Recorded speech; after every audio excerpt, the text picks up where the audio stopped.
前一段時間有不少觀眾在評論區留言跟我說，你能不能講一講龐貝？我一開始還在想，龐貝不就是火山爆發全城覆滅的故事嗎？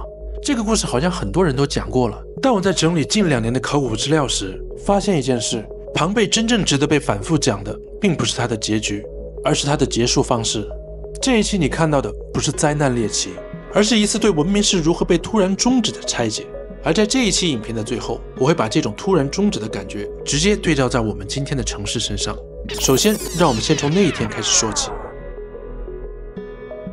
如果你生活在公元79年的龐貝，那天早上你剛剛醒來，跟平時一模一樣，準備洗漱出門上班，你甚至可能還在想晚上要不要跟朋友一起吃個飯，不會覺得今天跟往常有什麼不一樣。出門的時候，你只會覺得今天的天上好像有點奇怪，總漂浮着灰塵，沒有爆炸，沒有地裂，也沒有電影裡的那種末日畫面。你走在街道上，身邊的人只是感嘆今天的壞天氣，因為誰都不會去往災難這件事上去聯想。而這就是龐貝最詭異的地方。災難開始的時候，你根本意識不到那是災難。我們人類識別危險依賴的是熟悉的異常，而不是真正致命的信號。而真正殺死這座城市的東西，也不是大多數人以為的那個。下面我要先糾正一個幾乎所有人都会搞錯的地方。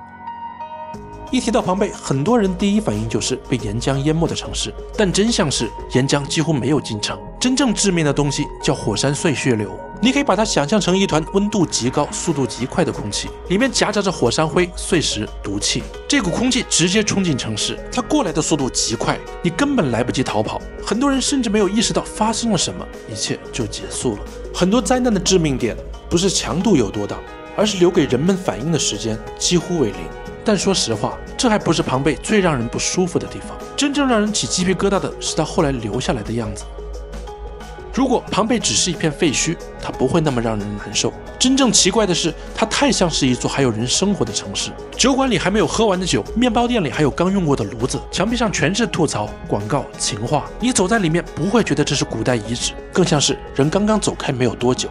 而且近2年的考古發現，把這種暫停感放大了很多倍。比如2024年被挖出來的那間被稱為黑色宴會廳的房間，整面黑色的牆壁上畫着特洛伊戰爭的神話人物，一看就知道這是給人聚會、社交、炫耀用的地方。這裡一點都不像古代殘骸，而像是一個正在被使用的生活空間。當一個高度運轉的系統在最正常的狀態下被強行終止，它留下的痕跡會比緩慢衰敗更真實。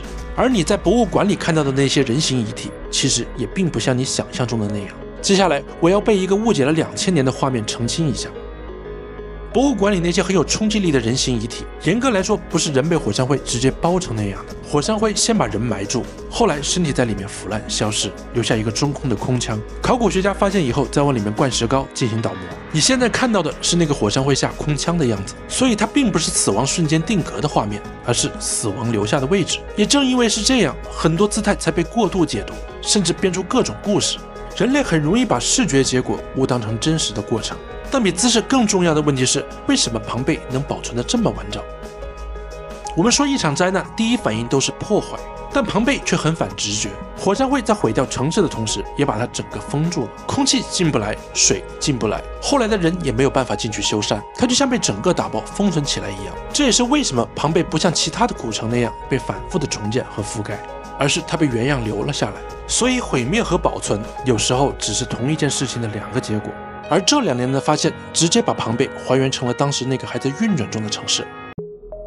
2025年的挖掘裡，考古學家在龐貝發現了一處正在施工的建築場地，牆還沒有修完，工具和材料還在，就好像工人剛剛離開一樣。更狠的是，他們借這個機會重新研究了古羅馬時期的混凝土，結果發現很多牆體使用的材料居然具備一種自我修復的能力。